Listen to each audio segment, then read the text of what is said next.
the road about halfway up because the buzzards were already coming down for lunch.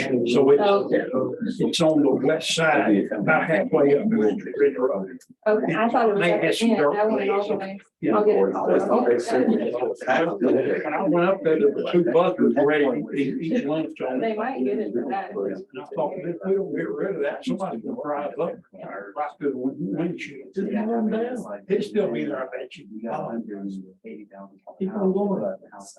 It's hit. It was already dead. It was already dead. Yeah, but just hit the button. No, what I was thinking, if you hit the button and destroy your car, you get a. Trash. You don't Yeah, I don't know if that would work with the insurance, especially if the car goes, we might have to let others. Some of them are pretty big. So I thought somebody's gonna get it through the windshield.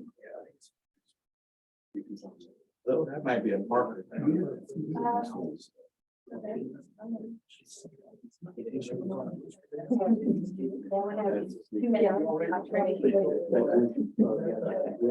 Everybody.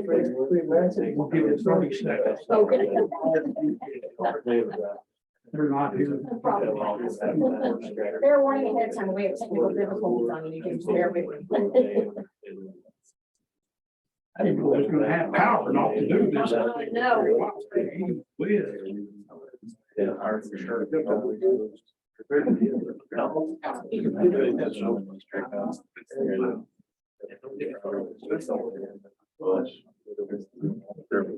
All right. Close enough, 5:30 right now. We'll call this meeting to order. And I would like to ask Mr. Sonny McCauley of First Christian Church to lead us in prayer and the pledge of the flag, please, sir. Let's go ahead and pray. Father, we come now asking for your guidance here in this meeting. We ask for your wisdom. We ask for your strength. We ask a blessing on all the people gathered here who serve this community. We ask you to bless them, give them what they need to do their jobs and be successful for doing your will here and throughout this area. Father, we ask that you would be with the electrical issues, that it'll get fixed and people will have the electricity back tonight. And we ask that your will, most of all, is done here and throughout the world, now and always. We ask you thanks to your Son and our Savior's name, Jesus. Amen. Amen.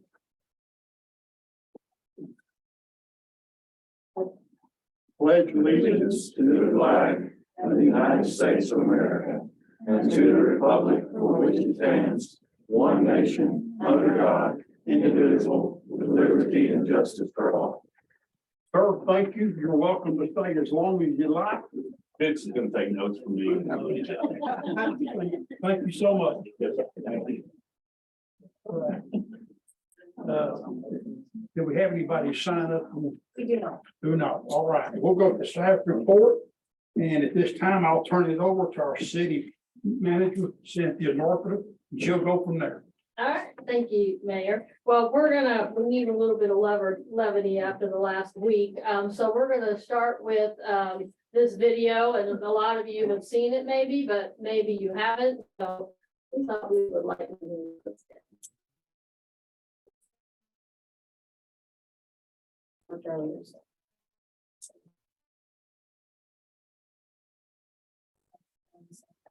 What a hearing aid will look like, that they become complacent in missing out on the things.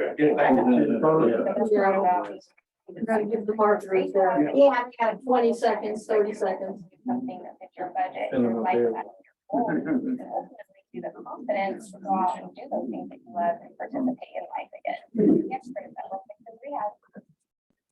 The city of Breckenridge was host to an early morning visitor at the intersection of Walker Street and Breckenridge Avenue. A local resident capturing some exclusive video of a beaver just outside First National Bank. On time of day to be outside the bank. Yeah. Kate Hefner McKinney reporting on this chance encounter and follows up with city officials to find out why this tattletale pedestrian might have been wandering so far from home. I'm just coming home. I got here last night about 4:40. I pulled up to the traffic light right behind you. At first, I thought it was a dog right there next to the curb. And then I saw its tail and realized it was a beaver. Transport shipper Stephen Harris drives all across America for a living, but it's what he caught on video in his own hometown that caught him by surprise. What are you doing out here, huh? What was a beaver doing in downtown Breckenridge early in the morning with no one else around to see? Do you think that he appeared to be obeying traffic laws? Well, he was on the wrong side of the road. The wrong side of the road and the wrong side of the law. He's lucky I wasn't in my black and white, or I would Blatant disregard for safety won't take lightly. Any idea if they'll be facing any legal ramifications for this? Well, if I can find him, I'll call the chief over there and send the city, we'll let him handle that. When chiefs see eye to eye on this fur-clad felon, I had to find out. Does Breckenridge have much of a problem with traffic law abiding mammals? For the most part, I think they all abide by it. This guy here had something different on his mind. Different and clearly dangerous. Most crosswalks are there for reasons, they're for We may never know, but more important, could he ever be brought to justice? He's probably long gone, he video that I watched secondhand, and so they, getting a good description on it, it's gonna be different. And so the case runs cold. Another cautionary tale from the crosswalk, and the town left shocked and searching. That was shocking. Something you don't see every day. For BigCountryHomepage.com. I'm Noel. the first time I seen it, and I wish I hadn't seen it.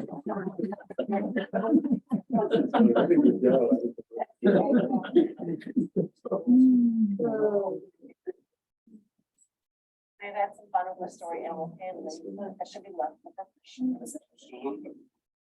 And I will say this, that cute little girl was my granddaughter.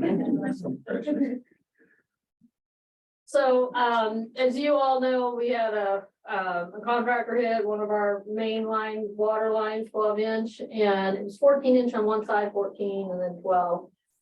But anyways, I wanted to recognize, all of our public works guys, and that includes, the water treatment plant, the wastewater treatment plant, Brant is here, Billy and Marty. Scott couldn't be here, but all the guys, they went above and beyond, and I'm really proud of our crew. And so I just wanted to commend them and give them kudos, but I want to show you just, the kind of conditions that, they're working in, and, they were working almost around the clock for 48 hours, so.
Right.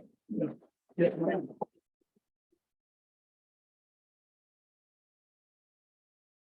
The heck of a job y'all did. It ran way late in the morning in the next, 4 hours. Also, Jessica, she was up there so much of the day. Thank her for her time. And She took him pizza. I didn't get no pizza. We came home at that time. I bet you weren't there. But anyway, thank you guys so much, so much. Y'all stay here if you want to, run out the door, whatever you want to do. But just let me know your work is appreciated so much by all of us. Absolutely. Thank you. Well, so I also wanted to give you just a preliminary and actually, let me have copies for everybody. Yeah. This is the preliminary after report. You can take one and pass them down. Of course, after every event, you want to evaluate, you know, what happened, what went right, what went wrong, you know, what we need to work on. And that's what this is. This is very preliminary, but I did want to report on this. Basically, as you all know, I mean, a utility contractor hit a 12-inch water main. At first, the area was small, but then it was graduated to a citywide boil water notice when, you know, we couldn't find all the water valves to shut off the water, and which resulted in both of the towers draining. And of the stores that we have there, and then later it was also discovered that a sewer main was also hit. Again, a lot went right. So all of these guys, it was all hands on deck. Public works crews from all the areas, like I said, water, wastewater treatment plant, the water treatment plant, streets, and that's not just Marty and his guys, but that's Mikey. You know, they were all pitching in, working until 2:30 a.m. on Wednesday, and then coming back on Thursday and working until 11 p.m. So, you know, they just did a great job, and I'm really proud of it. So a lot went right. You know, there were some things, as always, I've been doing this a long time, and it's just a rare event when everything goes right. That's what you hope for. But there's always areas to improve on. And so it's taken the time to look at those things and identify those. And we've had a lot of meetings. Even though I was on vacation in Tucson, I was talking to the guys, I was talking to the contractor, Texas Gas, talking to staff on that.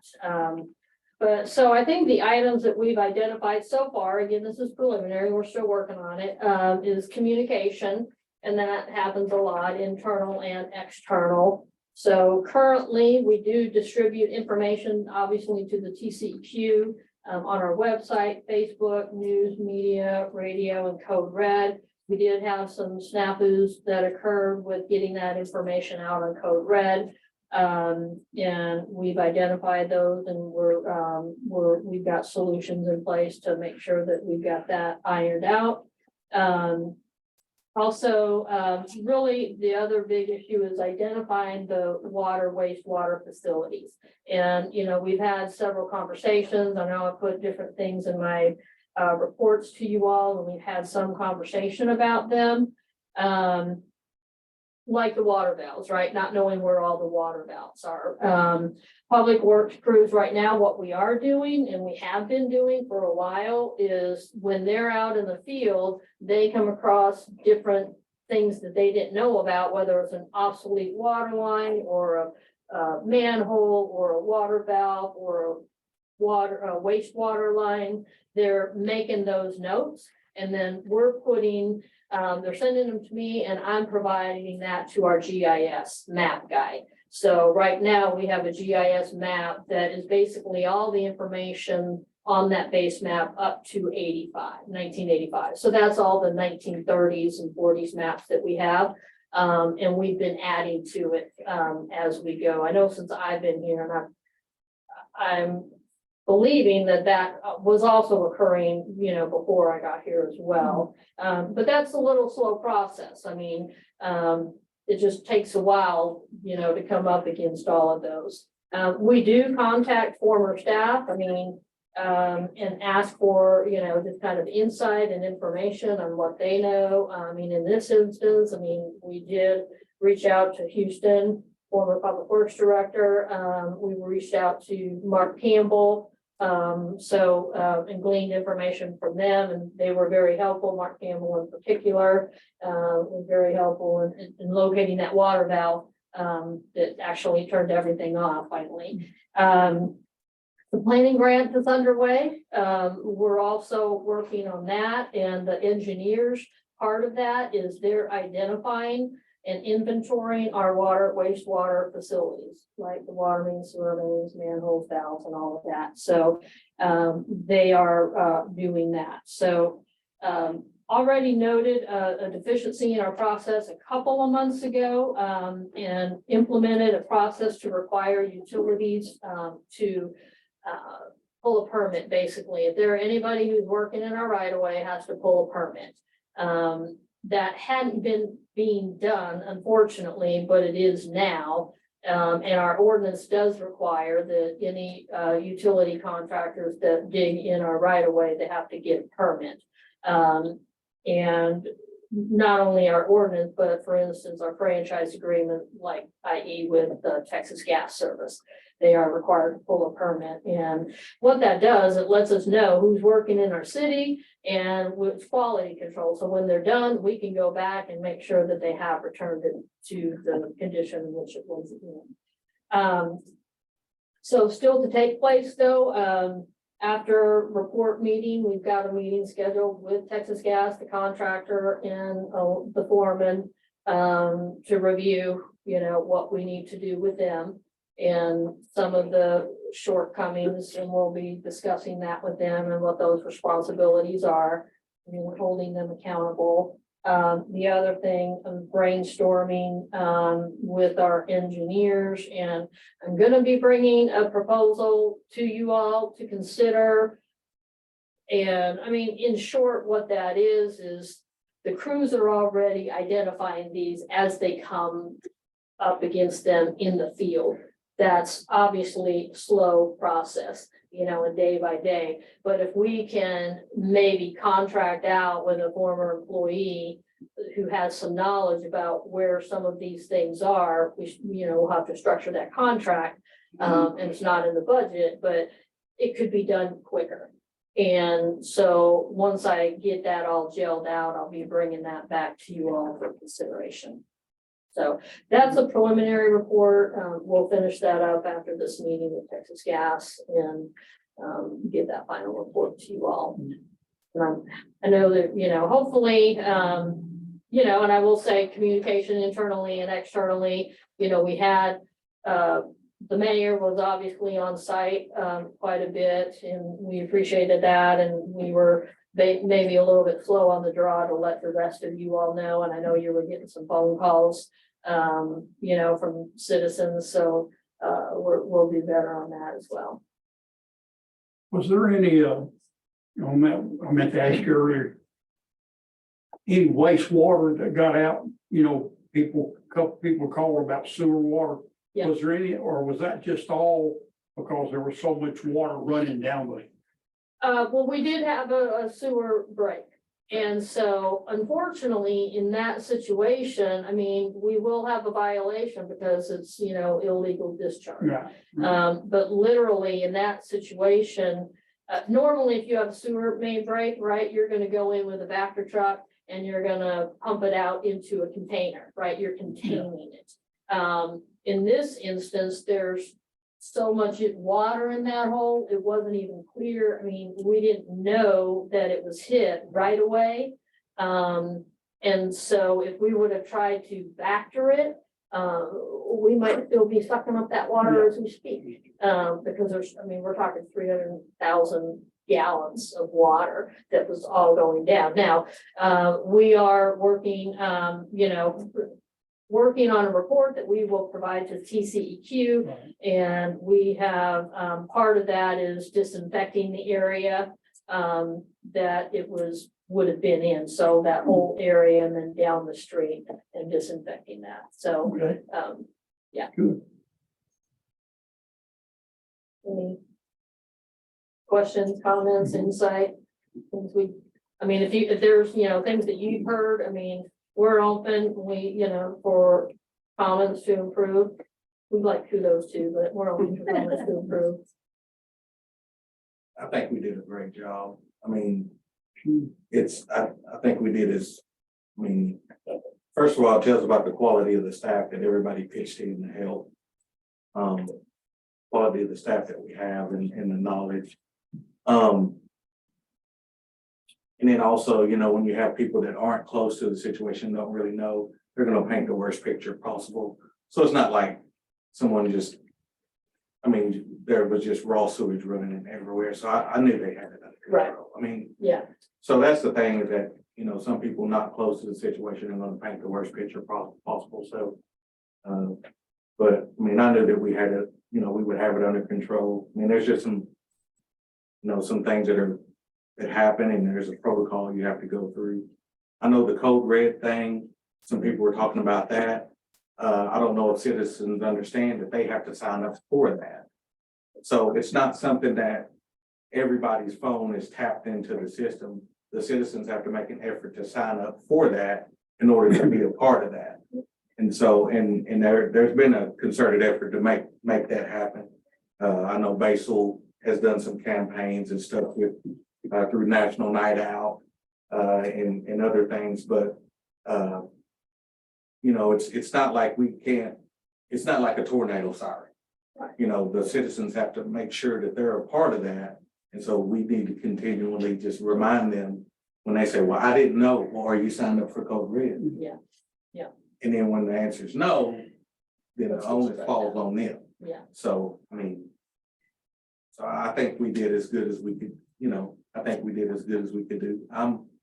You know, it was one of those things where our daily life was altered for a few hours. I mean, so you just make do and make it happen.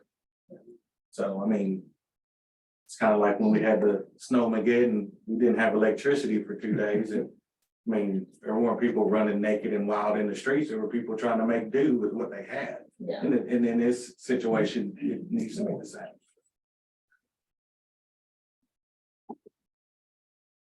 Well, to your point, I mean, so for instance, we do talk about that, how we can get the word out for people signing up for Code Red. And so, for example, at Frontier Days, we'll talk about it in a minute, but we'll have a booth and we'll be signing people up, for instance. So, yeah, so we'll constantly try to do that. I mean, as long as it's offered, the effort still falls on them to do it. Yeah. No media channels? Is it on any media channel? I'm sorry? Media channels. Well, I know the newspaper wrote about it. I don't know about the Code Red or. Yeah. Oh, for Code Red? Yeah, I mean, we have it on our website. I mean, there's a drop down menu to sign up for it. We post it regularly on Facebook as well. Yeah, and we post it on Facebook as well. Yeah. Hey, no. Yep. Yep.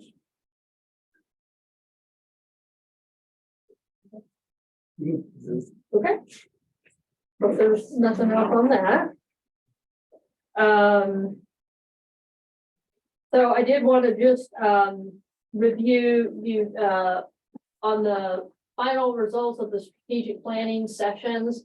I sent that to you all, and basically I just kind of wanted to review that the vision statement, that final vision statement that we came up with was the community of Breckenridge aims to be an appealing, family-centered environment, inviting growth, investment, and tourism. And then the mission statement is consistently planned for higher quality of life through positive community relationships that value citizens, welcomes visitors, and invites business growth, focusing on innovation, education, and safety. And then our core values, use the acronym of BREC, and that's these are the values that, you know, we talked about to our staff and the values that we put into developing budgets and running our departments and everything that we do. So it's bold, responsible, excellent, compassionate, and knowledgeable. And then the goals that we came up with is invest in infrastructure, invest in employees, invest in beautifying Breckenridge, promote economic development, tourism, and Breckenridge as a destination, and promote transparency and communication. And then what we'll do is staff will come in and we'll have some objectives under each one based on all of those conversations with you all, with community leaders, with the general public. through the event that we had, at the chamber and, the survey that we sent out. And then we'll bring that back to you. So I just wanted to highlight that. I mean, I think that was, good, partnering with our community partners and good work on y'all's part. I appreciate all the public that came out to the event and then all those that participated. We probably, I believe we had, 98 or 99 responses to the survey, which is pretty good. And this will serve as a base. So in a year, we'll do something similar to the again and see if we can see some growth in some of these areas and some improvements, hopefully. So I think we got a good foundation moving forward. Any questions on that? And then just going over all the upcoming events. Obviously, April 6th is passed, but that was the last day to register to vote. Vote pickup this month will be on April 20th. And again, they can go to our website and request that vote pickup. Drug take back event will be April 22nd. And we'll be putting more information out about that. And April 24th through the 28th and May 1st and 2nd is early voting. And that will be up here. And we're actually going to hold it. I know in the past we've done it up front. But we want to make sure we have enough room and not interrupt daily, who's ever coming in to pay bills and stuff like that. So we'll do it here, in the chambers here. And then, of course, voting will be on election day is May 6th there. Stevens County Ranch Rodeo is May 5th to 7th. Frontier Days is actually the 5th, it's the 6th. So that's a typo there. And then the Stevens County Airport Fly-In and Car Show is also on May 6th. And I don't know if, we're gonna talk about Frontier Days, so you might have some updates on that, and we can talk about that. So thank you for being here. And I know you guys are doing a lot of work, and so we appreciate everything you guys are doing on that. And then that's the events, and then we have you got your department head reports in there that you can look at.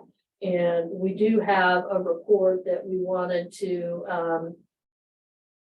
animal control is going to, so we want to highlight, some different things that are going on in the different departments. And so this month we wanted to have animal control. Nicole is here, so we're going to let her tell you about what she's doing and all the different things going on in animal control. Nicole, I'll hand it over to you. So I'm Nicole. If you want to come up here, I hate to be on the spot, but all eyes will be on you, Nicole. You can scoot it. Stay right here.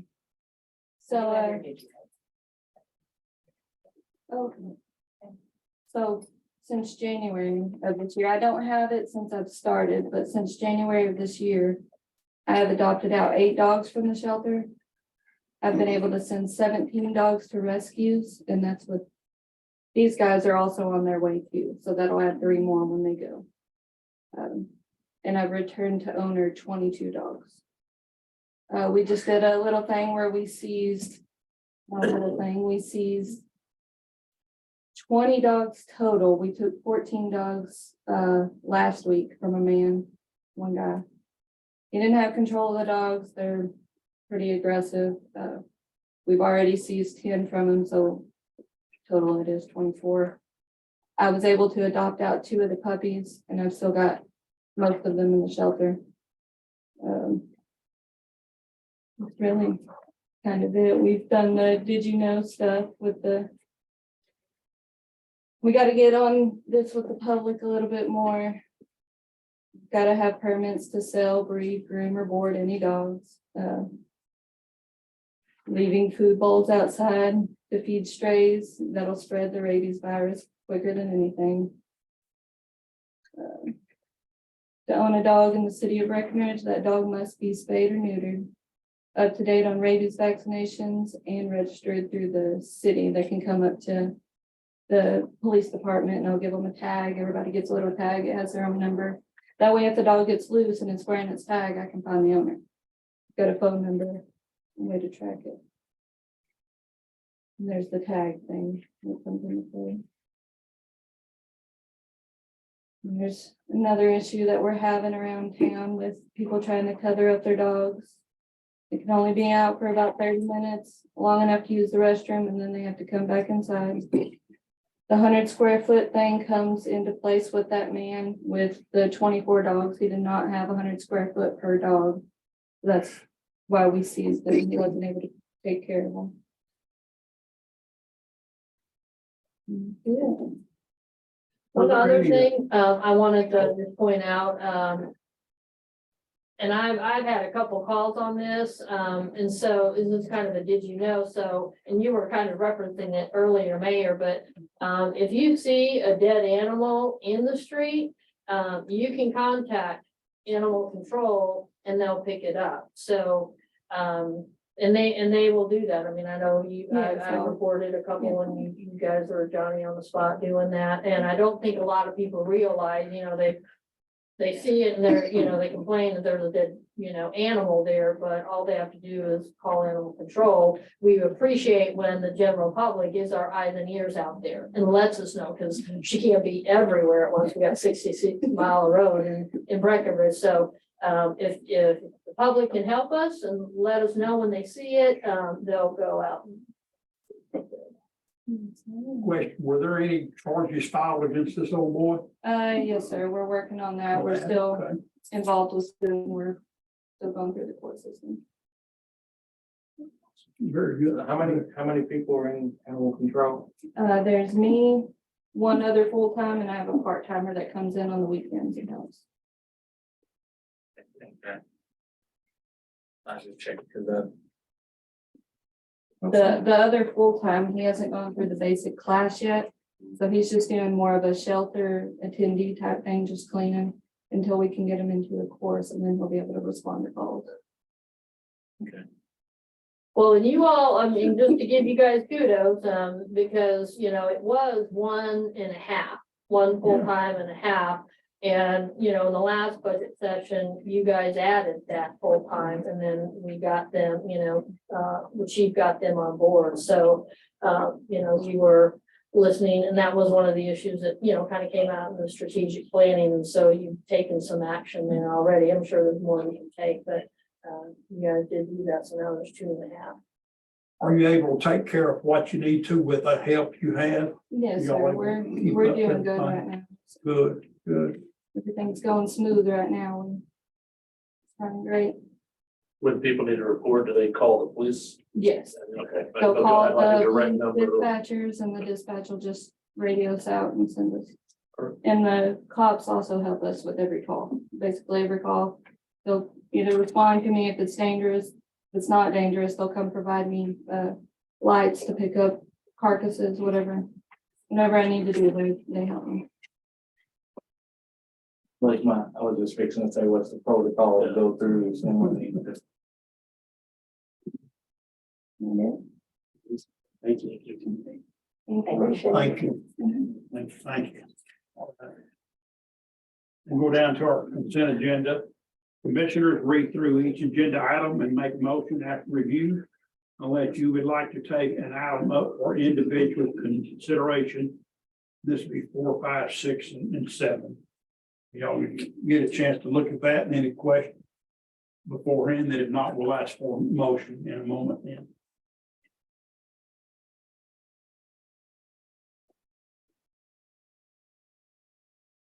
I move to approve consent agenda item 4 through 7 as presented. Second. Motion is second, all in favor? Aye. None opposed. Thank you. Action items, item 8, discussion and any necessary action regarding Breckenridge Economic Development Corporation semi-annual report to the city commission.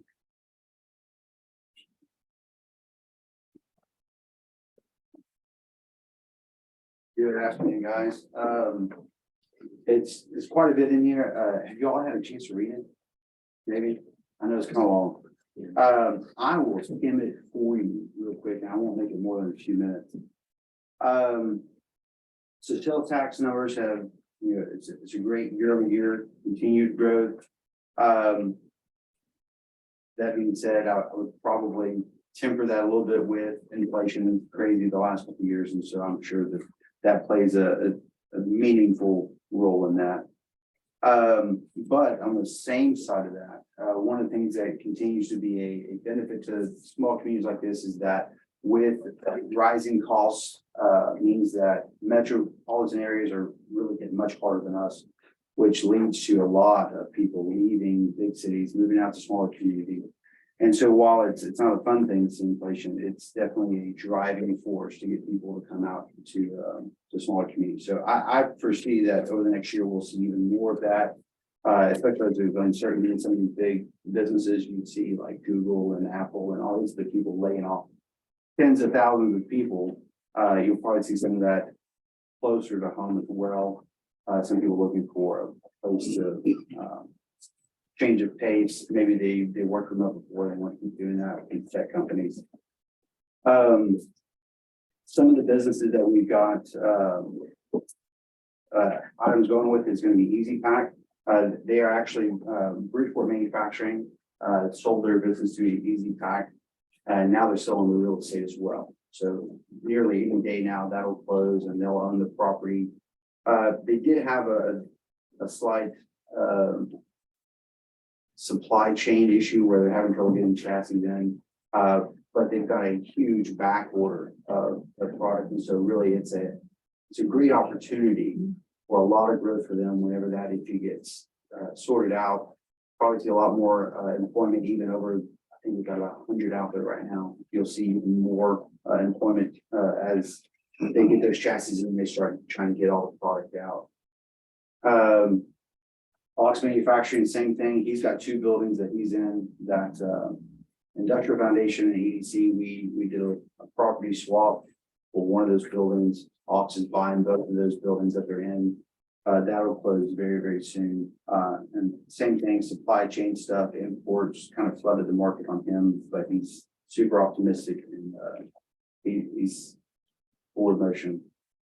RGN, one of the things that you'll have in your packet is that RGN is looking to stay here and for long term. So we've worked out a 5-year lease on the property out there.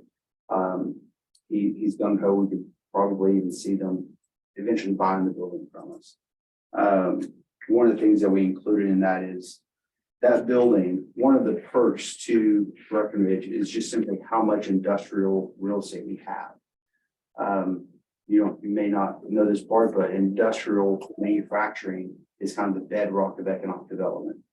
Manufacturing has tapered off to where maybe 20% of jobs come from manufacturing, whereas 50 years ago, maybe it was 70% of those jobs were there. So to have so much manufacturing here is just unbelievable. I didn't expect to see this many manufacturers, this many exporters that we've got. And Arden is one of those. And so that building they're in, we've actually in that lease, we want to make sure that it stays in really good condition. It's probably one of the biggest assets to the EDC. And so we put in there some money for capital improvements each year to make sure that it's in good condition. We continue to offer loans for local businesses. Most of them have been paid off. And so now we're left with only 2 outstanding and 1 in default that hopefully in the next month is going to be solved. But it's there. We probably need to do a little bit better of a job of marketing that, letting people know that they're there.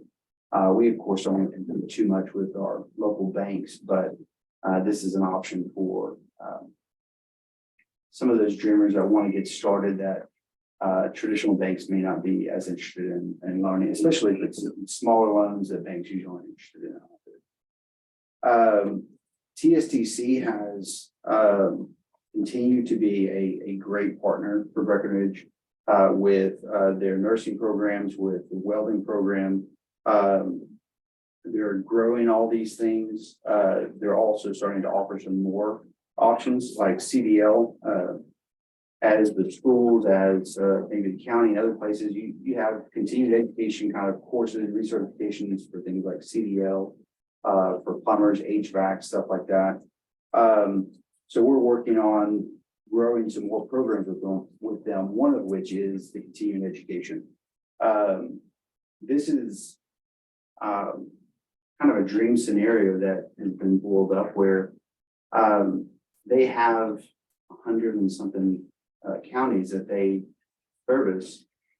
And one of the options that they have out there is to provide continuing education coursework for plumbers, electricians, stuff like that. And so we are working out a plan to coordinate those continuing education classes to happen here and coincide those with an event. So, if you think you've got to go, for me, real estate, whatever, I've got to go get my real estate stuff done. And I've got to go to a location to do that. I'm probably going to pick the place where I know that something fun or is interesting nearby. So we're going to create a calendar of events to pair with the chamber and with TSCC to offer events like maybe it's dove season, maybe there's a fishing tournament, frontier days, whatever. So going forward, where they can offer these continued education classes, which could turn out to be multiple events throughout the year, where you get 30 people show up for a course that fills up our motel. Hopefully, one of the other things on here is a hotel where we can manufacture some convention type scenarios in partnership with TSCC. With that, we want them to feel as much as home here as possible. So one of the buildings they're in, the newest one, we're going to talk with them to give them that building as long as they continue to offer coursework there. Just another way to encourage their continued presence and maybe even growth here, like what we're seeing. Another one of these is we had a hotel feasibility study done, which confirmed that Breckenridge can support a hotel. Now we've kind of kept this a little bit quiet as there are people who have expressed interest already that we're working with them. We've had numerous conversations with them, and we're kind of opening it up a little bit more for more conversations. There's a lot of interest on the management and ownership side of it. What we're really looking for is investor that wants to be a part of a hotel. And with that, we could end up with Holiday Inn or something in a year or so, which is a needed community service. And on the flip side of that, it enables us to be able to offer some of the quality of life event type things that we can't currently do. We don't have a place to put people as we don't have enough space to put people if we were to put on a concert for 5,000 people or whatever. So with that, we're also the EDC is voted to spend up to $26,000 a year on a salary for a director of a convention and visitors bureau. So maybe creating a CVB. We've been talking with the chamber. It looks like maybe this is going to happen. It would fall underneath the chamber's use of the motel funds that they would constitute a large portion of that board. It's still kind of in talks. Hopefully we'll see whether this happens or not here very soon. But CVB, as most people think of these things, they would think, well, that's what the chamber does. But traditionally in other communities, the chamber focuses on membership and local commerce, and a CVB focuses on purely overnight stays. You're looking for tourism. And so they're usually two different kind of groups of boards, but usually connected. And so with that, we would be looking to increase part of the quality of life, but also a community function by funding at least through the end of next year, part-time CVB director. One of the things that we're working on right now, which is also one of the things you're going to see in a moment, is we're looking at buying 705 Industrial Loop as a short-term option to benefit Jonelle. They're growing like crazy. They had, I think it was an 18% growth last year. They're planning for 40% growth this year. So we're wanting to make sure that we're a great partner to them and help them expand where they can. Quality of life improvements. This is the last part on here. So no, it's the second one. I'm gonna go faster. Sorry. Housing, I know everybody thinks about housing, and my thinking on this has actually shifted a little bit in the last week. We've been thinking about how we can encourage development, seeing how many houses are available. I think maybe we might start shifting our thinking towards how we can encourage mass remodels, and get some of these houses flipped into owners. We do have programs in place for demo and also incentives for construction of new homes, tied to the fact that our workforce can't grow without more homes. UD was working on creating a survey for hotels. It's one of those typical things that you look at tourism. Where are the people staying at hotels? Why are they there? Where they come from? Stuff like that. And on this list that she got from one of the motels, every one of the people on this list that are staying here for work. And so it's very clear, especially one of those that are staying for 27 days, very clear that they needed a place to live here. And so we know this is a priority and top of the list. Obviously, we're kind of strong on how we can be involved because for EDC, it's usually just affordable housing. And so we're trying to get creative with how we can work this in. With that, we've been in conversations with developers that are looking at creating like gated communities and stuff like that. They would need to be able to sell those homes for a little bit more. There are mortgage programs out here being in rural Texas, the USA Rural Housing, they've got cheap loans, long-term, same thing with FHA. So we're looking at how we might come alongside a developer to maybe get them land or infrastructure so they can do that. Rental, we need more apartments. It's not as flowery of a diagnosis on this and that prognosis that developers usually need about $1.35 a foot to build a new apartment complex. We're probably sitting at about 80 cents a square foot for rental rates. So you're really talking about, a 60% bump on somebody's rent if you were to put in a new apartment building. So what's not fun is that what we probably need still, and COVID kind of has pushed us this way, is higher rates for rent. So that eventually, hopefully in the next couple of years, we will be comfortable enough at the $1.05 square foot rate that we would be willing to pay $300 more a month for a brand new apartment with a pool, with the clubhouse, stuff like that. But we have to kind of ease on up there. Same thing with housing prices. Home builders, they're going to need a little bit more. One way that we're trying to work on this is that we have had conversations with the ISD, with TSTC. We're hoping to get some more of the construction trades back in maybe some practical kind of areas where we can get our high schoolers some experience in framing, electrical, HVAC, plumbing, stuff like that. Get them skills, but maybe I'll also give them opportunities to put those skills to use out in the community and do some good. Last month before, the EDC of the Chamber went to Retail Academy in San Antonio. Basically, the whole thing is about recruiting retail, restaurants, stuff like that. It's going to be a great use of info. They basically did a community snapshot of what's going on with our demographics, where are people shopping, how many people are leaving. We call it leakage, where you see where people are shopping elsewhere instead of locally.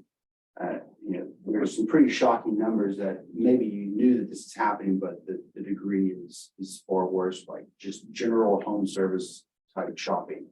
9 million a year from our shopping area is spent outside of our shopping area. 9 million a year, 8 million a year on food service and dining. People who live in our shopping area going outside and spending that money elsewhere. So that's a lot of money, and that's just two. It's like $80 million of leakage goes outside of our shopping area to other places. So part of the task is to find out where are they going, why are they going, and see if some of those are options that we can bring Breckenridge to keep those dollars here. Of course, we have Subway, which we talked about last month. Downtown development. They're doing a great job on beautification of downtown. There have been 4 completed facades. There's like another 10 that have been approved. They just haven't finished, haven't been paid out yet. We actually, this will be an item for May, but we're expanding that program to be all of Breckenridge, all of commercial areas. And so I fully expect that this will end up becoming a recurring, just budgeted item each year that we put money towards this for facade improvements throughout Breckenridge. And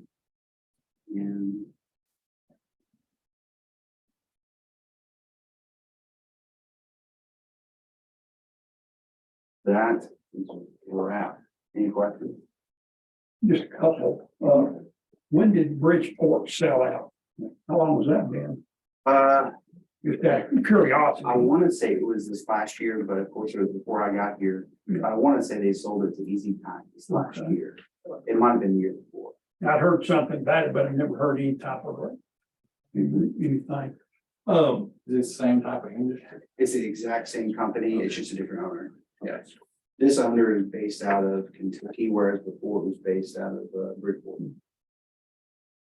The Brooke Ann Hatchett, her and her husband opened up this, not a hotel, but it's, I guess you call it that, but it's pretty neat. You know, there's no, you don't go to the office, everything's done over the phone or on the computer.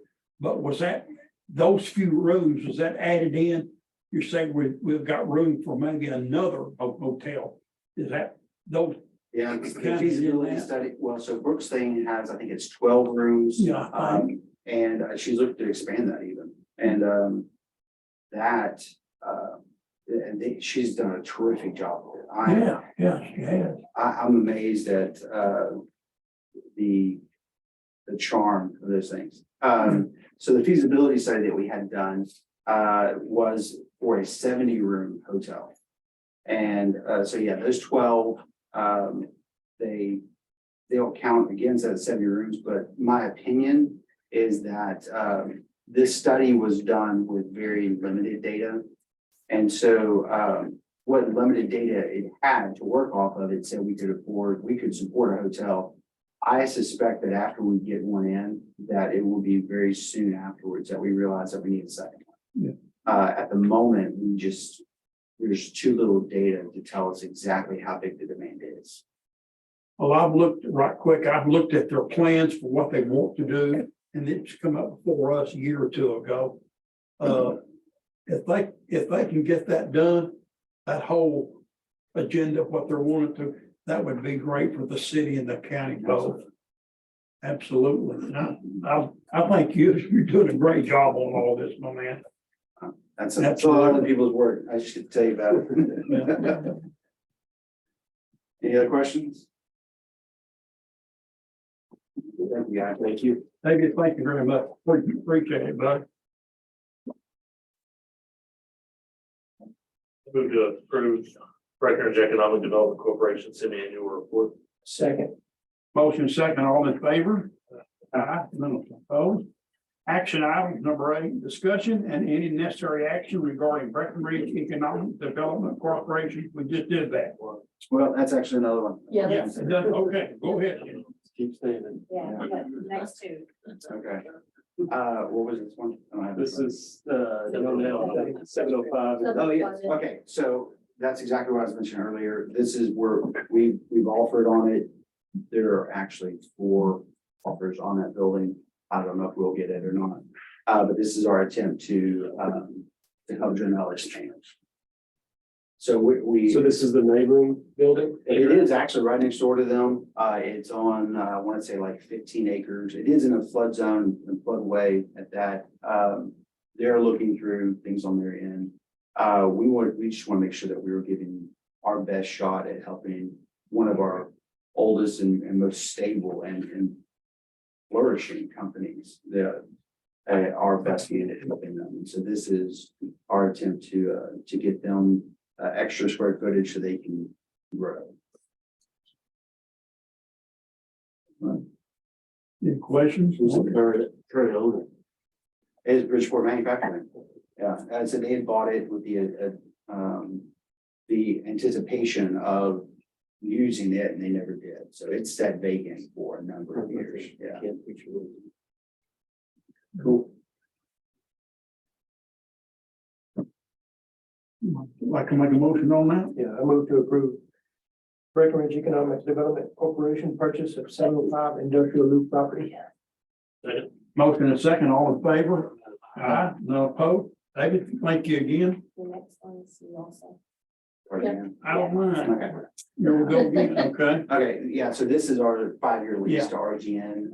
We Okay. wouldn't have had to bring this to you. It's pretty much the exact same lease. We just modified the lease to include those capital improvements. So that we're gonna budget 40,000 a year in capital improvements for the building.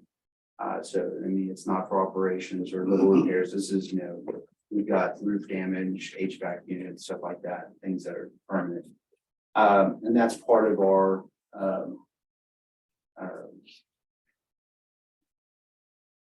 negotiations, I guess you could say, with RGN to get them to stick around for another 5 years. But motion then? I move to approve the first reading of resolution. You're on, so. Oh, yeah, I'm sorry about that. Yeah, you're right. It didn't sound right. I read the wrong one. We got this. It didn't sound right. Yeah. Keep going, Glenn. Okay. I'll restart.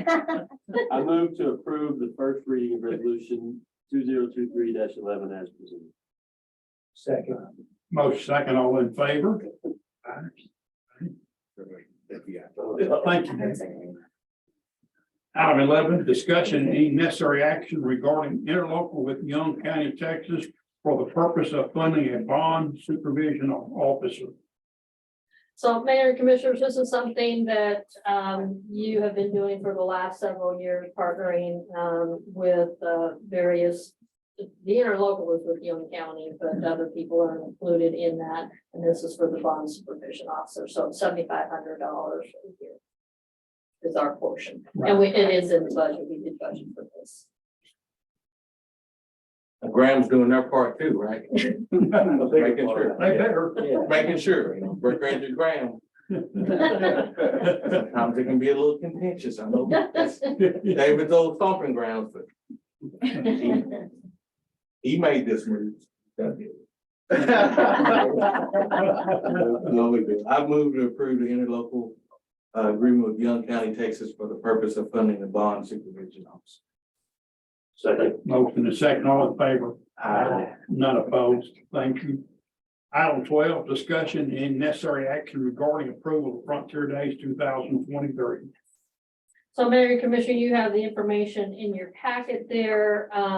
You guys participate every year, the last few years, kind of been a little bit different with COVID and then trying it out at the rodeo grounds. UD is here with the chamber. They're pretty much leading this effort. Do you have any updates you want to provide on it? Right now, currently, we are still looking for vendors to add to Frontier Days and also, of course, our chuck wagons. But we are doing a carnival. There are 3 rides that are going to be there. We have, a whole bunch of stuff that I'm excited about. Yeah, There it is. we kind It's of all there. So as far as the discussion on approving, there's that road on Hullum, there's that road, can we get that closed off? Yeah, that'll be included Oh, okay. in the motion. I mean, if you approve this event, that will be. Okay, So wonderful. do we have that map? I believe we have the Yeah. map. It's in there, it's not on in this, your but it is in there. Yeah, Yeah. so. Yeah, so it's that road and then the one that is between, basically the park office. What's it called? I think it's called something, the park office and, the trade farm. So that street there is Hullum. Yeah, Pelham Street will be closed basically from Old Caddo to that fire plug at Soccerville Park. That section of Hullum will be closed and Dunnigan will be closed between Dunnigan. Elliott and Hullum. Yeah, the one that goes north-south, so down again. We are still adding a few other exciting activities. One of them is gonna be the bake-off. So we just added that. And then the other one is we just, I got a contact from David for a yodeler. So he's gonna be there. So he's a country singer. So Stan Mailer from, Used to be the Justice of the Peace and all. yes, so. So those kind of contacts, we're still, getting things, entertainment going still, so it's exciting. Those are the updates so far. So the city does participate. I mean, we've got, Stacy's group does quite a bit with this and, we'll have a booth out there as well, so. Stacy, how many chairs and bales of hay have you moved over the years? We lost count about 20 years ago. Stacy and I have worked on that many times. And the first Frontier Days we ever had, I was the quote unquote director of it, and it was a half a day in front of the courthouse. And it was a cold, wet, rainy, like the froze to death. We got it done, so, yeah, that guy's done so much on it, my God, everybody has. So. I move to. Go ahead. I move to approve Frontier Days 2023. Motion and second, all in favor? Pass. Eric, thank you, man, thank you. If you'll About 13. chuck wagon judges, I'm a fat kid. I've got 14 years experience. Wait, are you saying you can cook for us? Oh, I can. Okay, I do. I'll call you. I need maybe 5 more judges, so anyone? I've always. Thank you. Item 13, discussion and any necessary action regarding interlocal with Stevens County and our application for CDBG grant funds for City of Breckenridge Street repairs. So this is the interlocal with the county, and we're grateful for their willingness to do this. But basically what's happening is the city is submitting for a CDBG grant for city streets. And then the county is doing the same thing. And we've had discussion just to make sure that we're not duplicating, but they're, graciously offering to, submit that basically on behalf of the city. So it's kind of, we're gonna get double whammy for that. And we've been coordinating, making sure that we're not duplicating city streets, but we are focusing on ones that are around the school and the hospital. I didn't know if you wanted to add anything to that, Joe. That's great. Okay. Yeah, I think, one of the things we asked them, and that's a question they never answered was, can a city and county do that together? They said, a lot of times the county takes their money and runs with it outside of the incorporated areas, but CDBG grant, you have to do it for folks who 51% are greater and in impoverished area. You have to serve the underserved in your community. The county, we don't have those residential areas. The lake, the tax values have solved that problem. And there's other places in the county, so sparse the population is you can't really. So we said, can we take those dollars and invest them in the city? Because all the cities in the county. And they said, well, we never been asked that. We'll just check it out. And so after we had a workshop together, and they went back and said, you can, it's in the county. And so we got together and identified maybe some places where that infrastructure would work good around the hospital. Hartford Street, you leave from Walker down to the emergency room, it's a rough street. If you're in the back of the ambulance, it's even rougher, especially if you're hurt. So we wanted to make sure that street, and then around the schools where we thought we'd tie into economic developments, people come to visit our community, streets around the schools are good. Those main thoroughfares that are used, so $1 million, I think. Yeah. And so it gives the community as a whole a chance to get more bang for our buck. So we stood in line together with you guys and said, hey, let's do it. So I think hopefully this is, y'all work with us on the consolidating the courts. I think there's a lot of areas, and I think another agenda we'll talk about streets in particular, and I'm looking forward to that, and tearing down houses. But I think there's really been a page turn between the city and the county, our corporation together. I'm really excited, and And Cynthia, thank you for all your efforts. You've had a willingness to tackle some projects and I appreciate that. So. Thank you for what the work you've done, both of y'all together. What I was gonna say, I don't think, I don't know, age wise, I'm the oldest one in here by far. But I have been to meetings in the past with the city and county, and we're talking about back 20 years, if not more, of trying to do anything, come to terms with anything. And it never happened because you need to do this, but we're not gonna do that, you know, it's things like that. And so that has been a stumbling block for so long. So this is good. This is good for the city and county both. All I can say, what took you so long? All right. Thank you, Mike. Yes, sir. Really good. Motion. I move to approve interlocal with Stevens County and their application for CDBG grant funds for the city of Breckenridge street repairs. Motion second, all in favor? Aye, none approved. Item 14, discussion and any necessary action regarding aquatic center operation for 2023.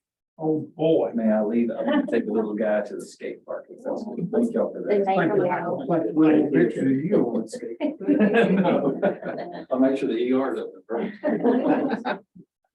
So every year we bring to you the schedule, tentative schedule for the city pool operations for the upcoming season. And again, we will be doing that.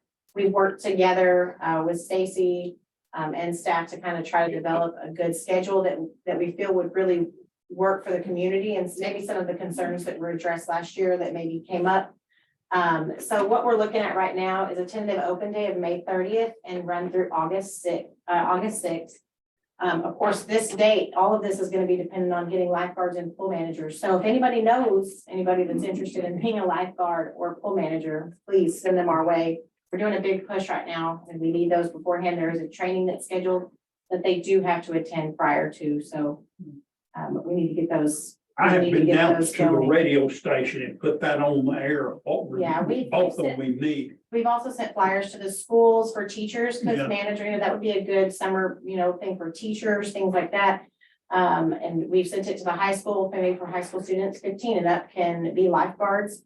So that would be a good, we've sent it to Brian Allen, and again, flyers went out to East and South Elementary on that. So right now what we're looking at is we'll keep aerobics, and that would be Tuesday through Friday from 8:30 to 9:30.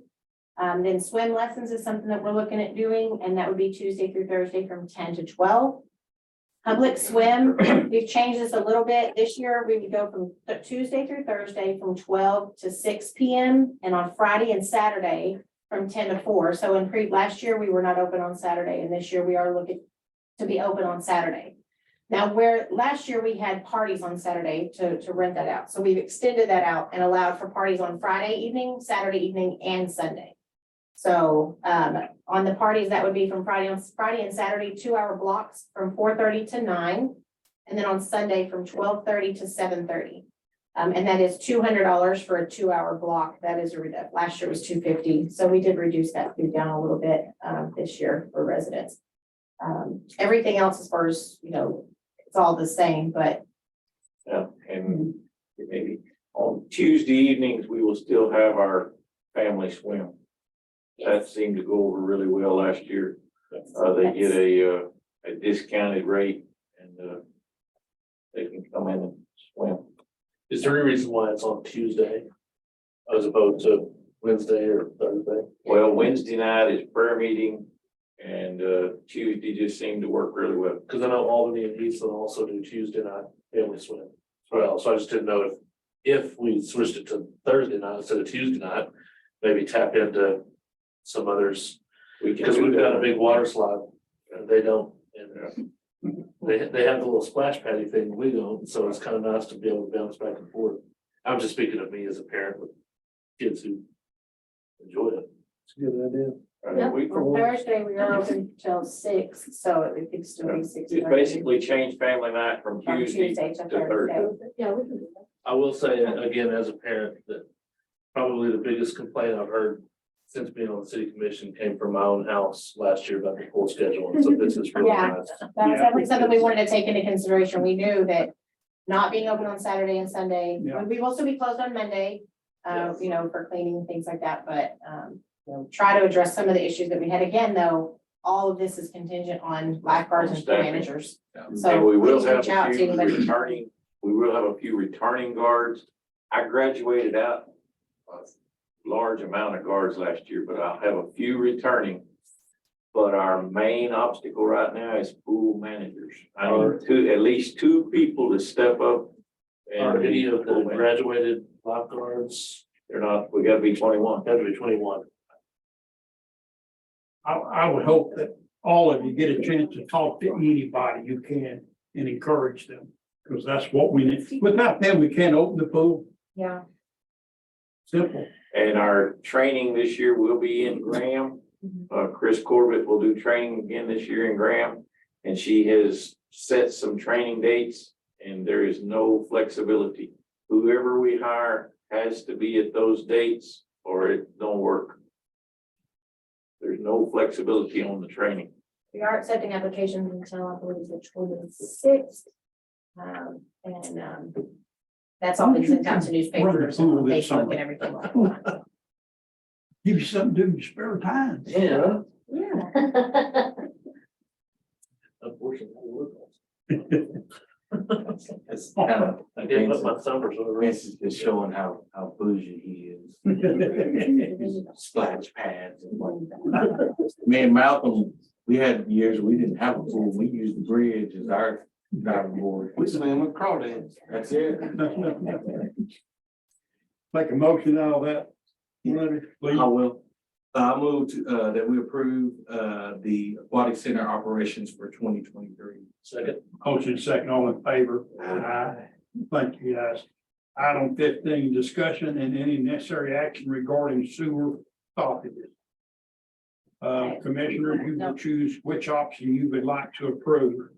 And there's two of them right there, and I think we need some discussion on it. Cynthia, go ahead. So we've talked about this for a while, and you guys did take action at the last meeting to update the ordinance. And so that has been done. So now it's really deciding, okay, you know, somebody's got to pay for this. So how do you guys want to do that? And so there's a couple of options we talked about. I will reiterate, you know, I've talked with a lot of people regarding this, a lot of different groups, past employees, with the plumbers, and even in the meeting with the plumbers, most of them actually did agree that, you know, basically extrapolating that cost was what they wanted to see versus the individual. So just to share that, you do have in your information, again, just what that impact is. I talked last meeting, which I can't remember when that was, in the end of March, I believe, with strat planning. All the other cities that you asked me to contact, Eastland, Cisco, Iowa Park, Graham, those are the ones I contacted that were in this area. I had contacted others that were outside this area. And they, all of them except for Graham are doing it exactly like SHAP is proposing. Graham used to do it that way, but they changed to go to where they were basically absorbing that cost from the clean out to the main. So that's where we're at, and just looking for some feedback. Again, the only thing, and you know, we can continue to absorb this cost like we have been doing and not do any charges. However, as a reminder, when we do that, that precludes us from doing some of the things that we need to do. And that we need, you know, that need attention, and we've talked about in our strat planning, maybe ad nauseum to you guys, just the challenges that the wastewater fund has. Just really coming back to you and seeing how you all want to proceed. I like the $5 per month surcharge. across the board. I think that's the most fair. Either way, you're gonna get some feedback off other people that, hey, I'm paying this much now, my water, sewer, whatever. You know, and they may have never had an occurrence ever on their. No, But I see what you mean. I mean, that's, so she put the estimated average cost of $500. Yeah, That's 100 months. So surely, what is 100 months? It's 8 years. So I mean, instead of one person paying $500 for their instance. Yeah. Hopefully it doesn't happen more than once in 8 years. right. So you're saving money in the long run. That's the way I look at it. But. Well, and the only thing I would say, keep in mind, I mean, remember, and I've talked about this, I mean, we've had 3 recent figures. One was that we've absorbed just since I've been here. One was 5,000, one was 2,600, and one was 2,700. So yeah, 500 is, I mean, I'm just kind of estimating an average, but they can be more expensive. So hopefully keep in mind. It impacts the budget. What do y'all think, guys? What's the?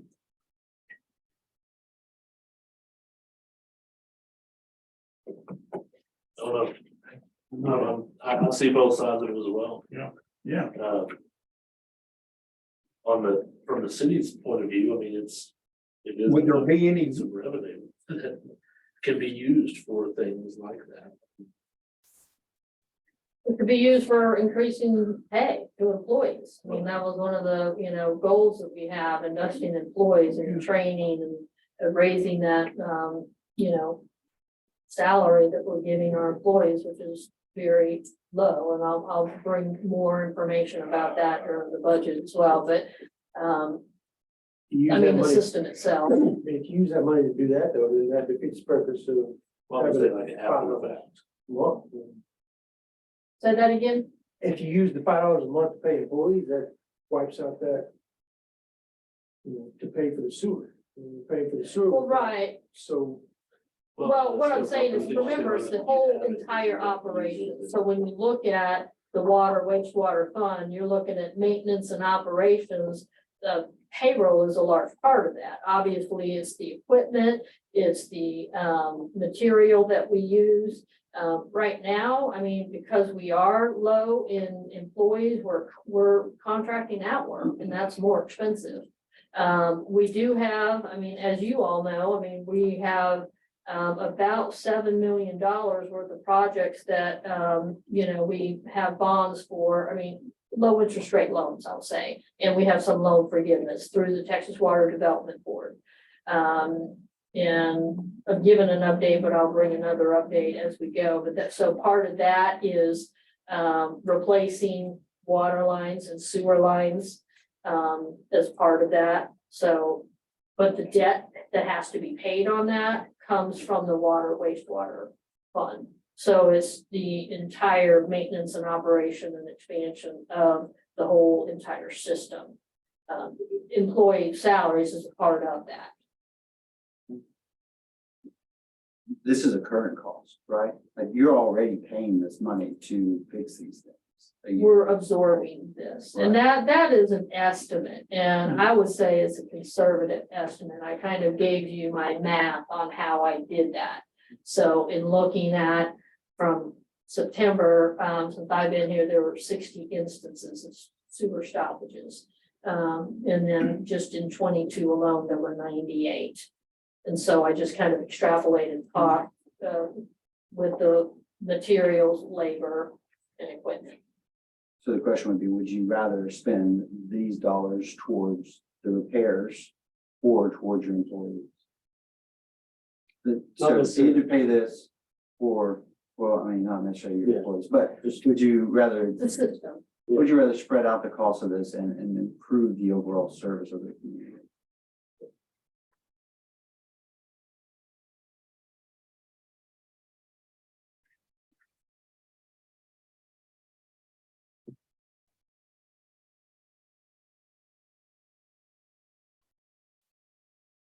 I would,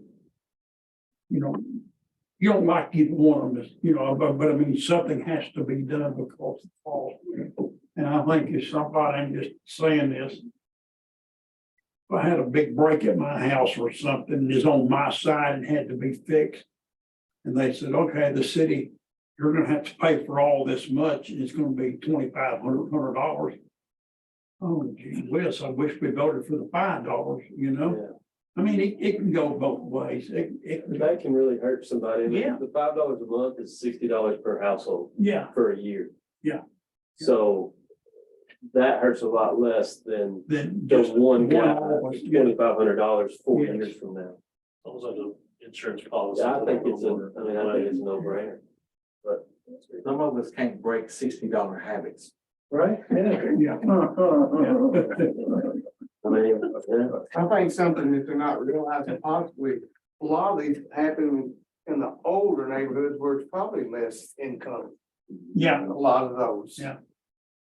Cause a lot of them gonna think, like I said, boy, go, gee, I'm paying this much now for water and sewer, now they're gonna add $5 more. And they may have lived there 40 years and never had a problem. But they're probably gonna be the ones without that clean out at the property line. Yeah. More than likely, Yeah. cause the newer stuff built after the eighties probably is gonna have that. Yeah. And they're less likely to have those problems. Yeah. They're more modern taps. That's just one thing to consider, I think, Yeah. as well. Yeah, I think a lot of the, when we had the plumbers here, they were talking about some of the places where they were having problems where some of the older houses that either didn't have a clean out or, that, going over into the right of way and things like that. That was kind of I mean, and just like like I said last time that this was brought up before we tabled it. I mean, it's just $5, but there's $5 here and then there's $5 elsewhere. And that's the thing is that, we're, adding to that or whatever. And I know that's, people were talking about water bills being high. I mean, Vince, you hear about the swimming pool, I hear about the water bill. And, yes, $5 is $5 and it's easy to talk about just $5 or whatever, but I mean, when you look at the whole body of work, like Malcolm talked about, as somebody's income, it's kind of, I mean, that $5 is gonna be there regardless, and then their water bill may fluctuate and things like that, so it's just hard. Can I say something? I saw Nick, this made me think about this the other day. I was at a convenience store checking out, and the lady checking me out who worked there was on the phone with somebody in her family talking about, well, I've got $5. If you can get it down here, I can get you some gas. And then she pauses for me and says, no, I don't get paid until 9 o'clock tonight. We don't get our checks till later. So $5 can be a real problem. Especially for people who are not homeowners. Yeah. Because they're not gonna have to pay that cost. If they're renting from somebody, it's gonna be the property owner that owns it. Because if they could afford a house, they would probably figure out another way to do it. But that's the thing to think about. Then $5 can be a big deal for somebody. I mean, I thought about this while I was standing there in line listening to this whole conversation. It actually can be a real big deal for somebody, but if it's somebody in the neighborhood that all they have is Social Security, that $2,500 is gonna be a lot harder for them, and they may be creating a substandard residence at that time. You're ruining it. So I'm a renter here in town. I rent. And to speak to this, I guess I'm a renter here in town, so I'm gonna speak as a citizen, I guess. I work 2 jobs, right? So yes, $5 is a lot. But at the same time, while I rent, I also know that if I have this problem at my property and my landlord has to come out a couple $1,000s, chances are when my lease comes up, he's gonna raise my rent because he's gonna want to recoup those costs. Yeah. They're not gonna, that's what they do. I mean, that's what they're in the business for. So is my rent gonna go up more than $60 a year? Probably. Absolutely. I have thought about it as well because I pay the same water bill and just like to Vince's point, that it's almost like an insurance, you know, when you're in a pooled, it's basically like a pooled policy, you know? It's a pooled coverage where everybody doesn't always use it. But when somebody does need it, that's where it comes from. So while I don't necessarily always want to come up with that either, you know, do I know that chances are if that happened, that my rent's probably gonna raise and way more than $60 a month? Most likely, or $60 a year, I mean. Just- If I had to make a choice tonight and we need to do something, I have to go for the $5. And you know what, if somebody wanted to call me and say, Bob, I don't know if I can pay that $5, I tell them, I'll pay it for you for a couple of months. Just tell me where you live, I'll come over and I'll give you, you know, couldn't do that for everybody calling, but I mean, you know, just, and it's a thought.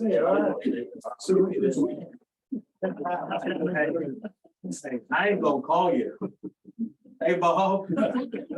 Yeah. Too close to me. Sending weed over the collected person. You stay on the other side of the street there, yeah. I mean, I'd have to go for the $5 and hope for the best for these people. Either way, it's a hardship. Either It is. it's a hardship if it happens and, It really is. you know, $2,000-3,000 that you're having to figure out all of a sudden. Or you have to shuffle around stuff to find $5 a month. I know it's either way, it's gonna be hard for some people, but. I think that. I don't know, Well, we can, let me ask, we can't take it strong. can we ask for a vote on this then? We're to that point, what do you think? Motion on? Any more discussion on it? Why don't y'all do a survey? What's that, Tony? Why don't y'all do a survey like you did on everything else? See what the people say about it. Oh, 99 of them? I bet you'll get more than 99 on this. Have a good bunch of no's, I'm sure.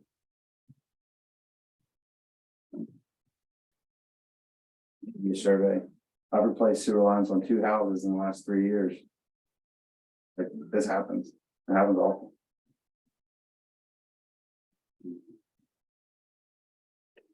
Our infrastructure is aged, and so it's gonna continue. I mean, it's a given.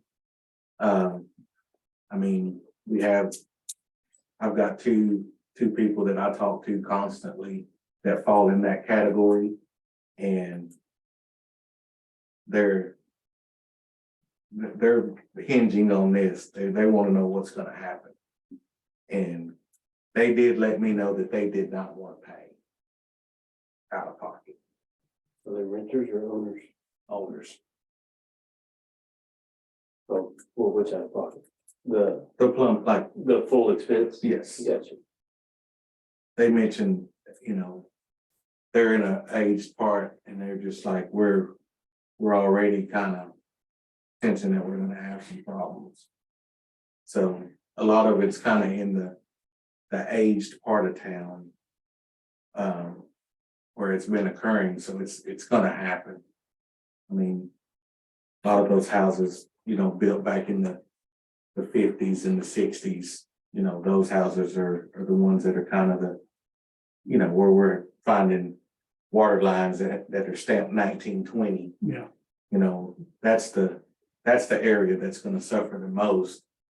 And so I think that's the area, those areas are the ones that are gonna be impacted the most.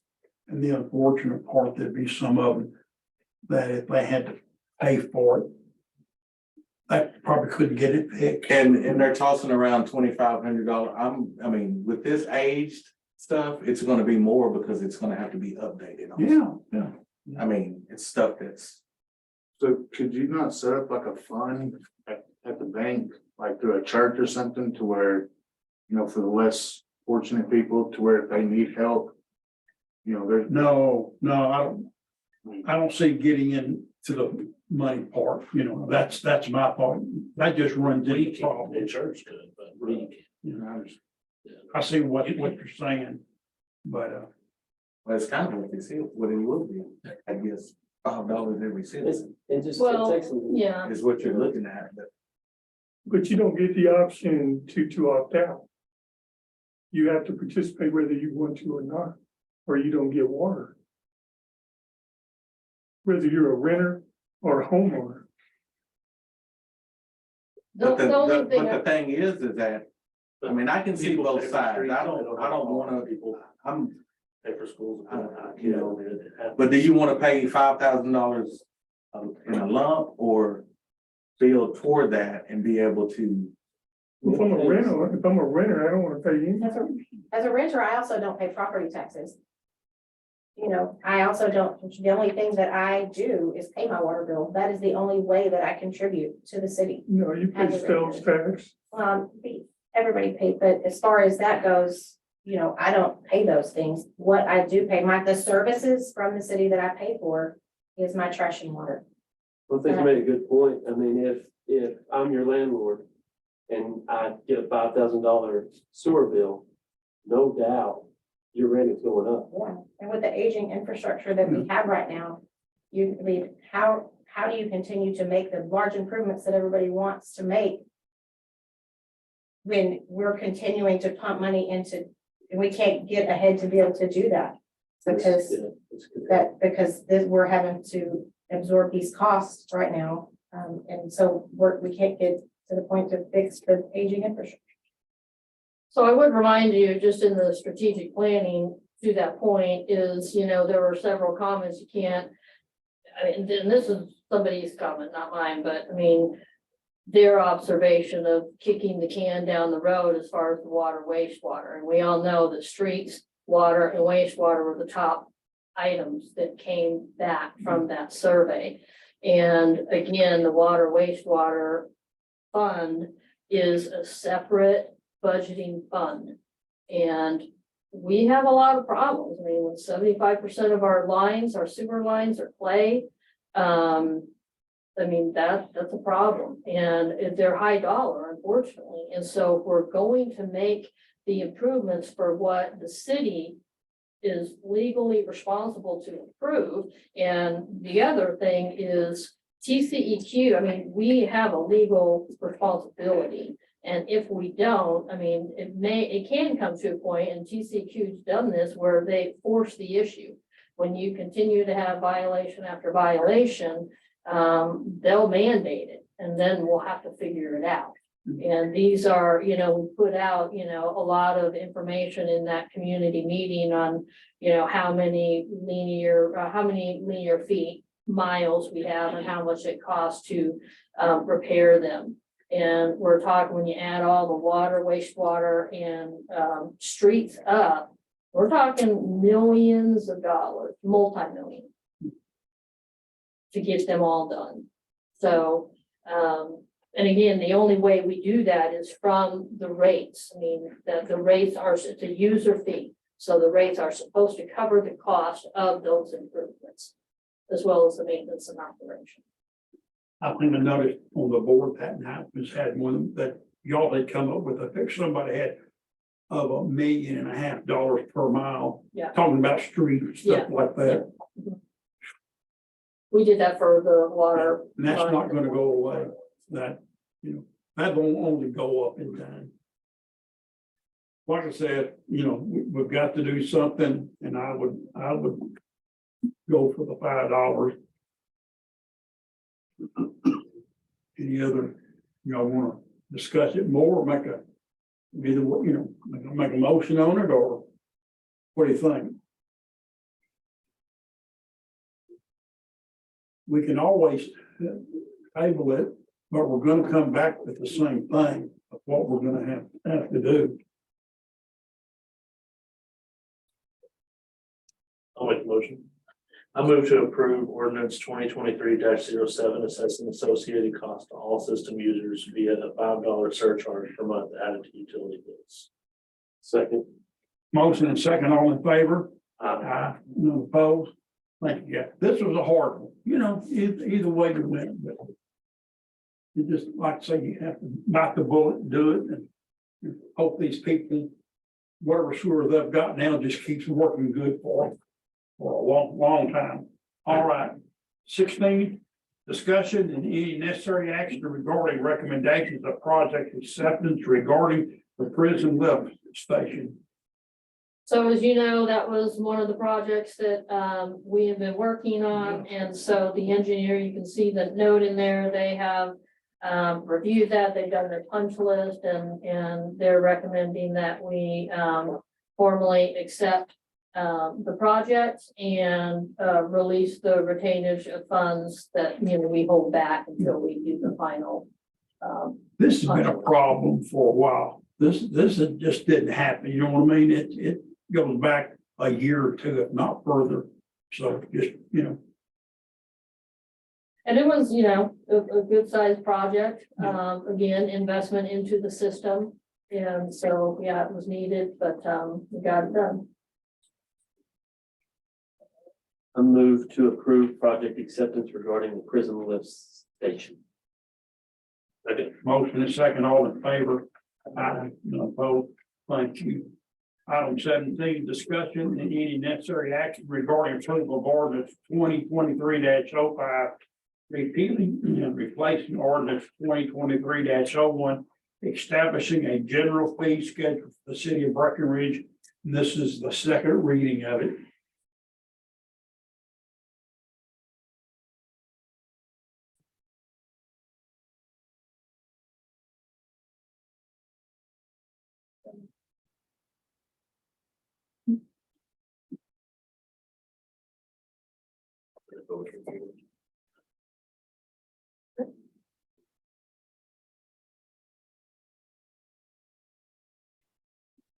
Any questions on it? I move we approve ordinance 2023-05. Repealing and replacing ordinance 2023-01, establishing a general fee schedule for the city of Breckenridge. Motion second. All in favor? Item 18, discussion and any necessary action regarding animal ordinance. So Mayor, this is one that you had requested be on the agenda, so I wanted to get it on there. We did print out the animal ordinance. I know you've gotten maybe some calls, so you wanna kind of talk about that and see what if staff can go back and sort of address that. I'm not sure exactly what the issue was.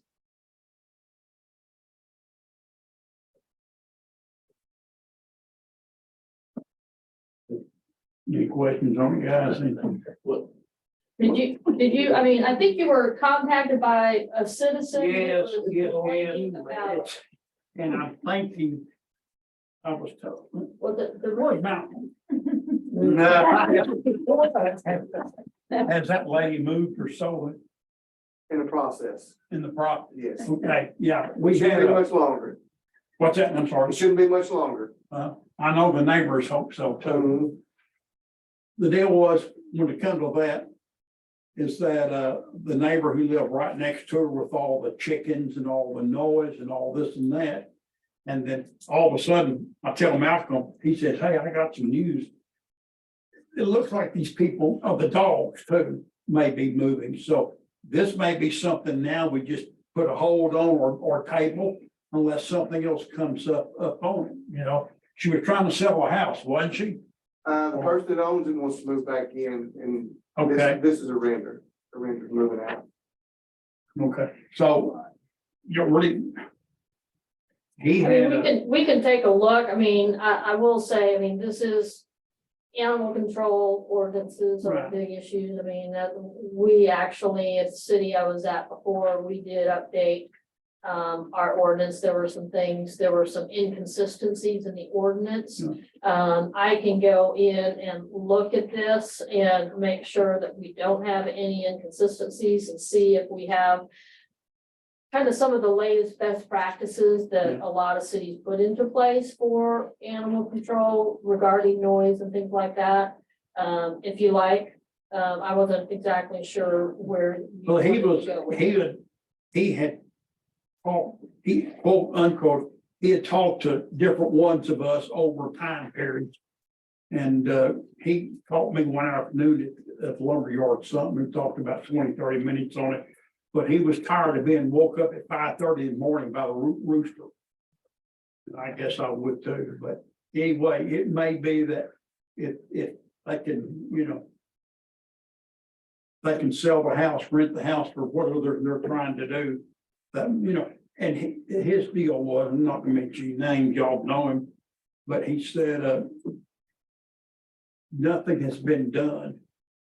You know, and I've made this request, this problem known before. And it may be the fact that these animals are legal in the city limits that really, you know, there may be nothing to do to quiet the rooster. So we may be, what do you think? Okay, we'll come do another special. Roosters in city limits now, I guess. But Just tell them if they want something done according to section 4-4, they have to do a written complaint. And To the they did city. do that one. Okay. And then I declared it as 4-5 of disturbance of the peace. And that one is still in the court. We're still waiting on that one. So that could all be taken care of. We're trying. I'll move we table number 18 regarding animal ordinance. Indefinitely. Sounds like everything's on. Okay. You're taking care of the road, so. Okay. yeah, we'll see So we'll what wait to comes hear up. from you if we need to do Yeah. anything with it. If he's not happy, he'll find me somewhere again. That'll work. What did you? On top of that, my rattles. Oh, yeah, okay. You made a motion, got a second. All in favor? Aye. None opposed? Okay. All right. This time we will go into executive session. It'll be at 7:10 p.m. Oh, thank you. That's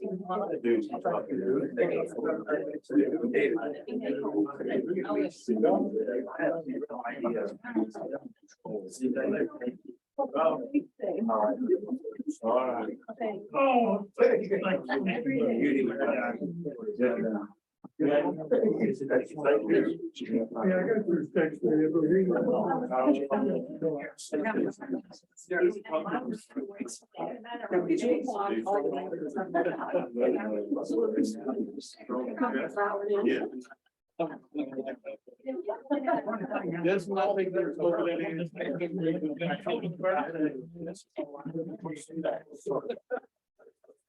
We're just about to.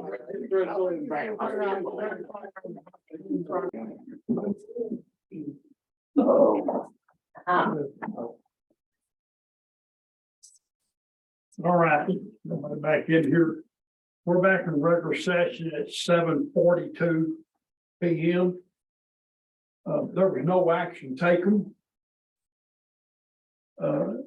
Commissioners, anything needs to be brought up to the next agenda, like put on it?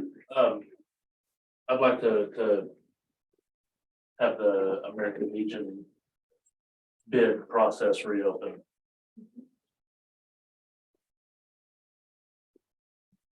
Anything in? And with the same, do we need to make a motion on that? You can just direct me to Okay, with the same stipulation for the business plan. the business plan, kind of know what they're doing and with the understanding that if after, what would we say, was it 3 years? 2 years. 3 years, that if it's not up and running and open, then it reverts back to the same process. Yeah. Okay. Yeah. Thanks. Nothing else? We're through. Let's go home. Thank you. Thank you all. Thank you all.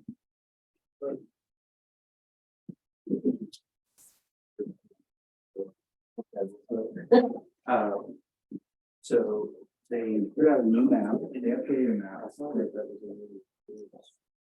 And it shows that we're not eligible. Thank you, thank you. I now can't recall that it's been too far back. I did a few meetings. Like I said, They were in. I remember I went to Lions Club with my dad.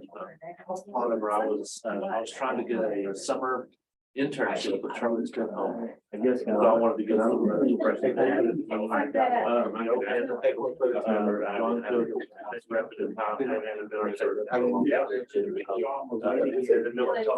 County job. No, I couldn't. Yes, I saw that picture, I should have recognized it. Yeah. Well, I'm not, Oh, sorry.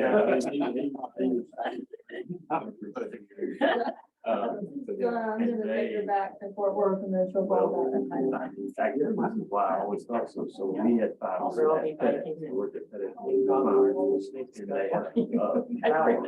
Installed on their building. Yes, you are. Nobody knows who I am. Servers to. Nice. Good stuff. And Kurt's. Yeah. So,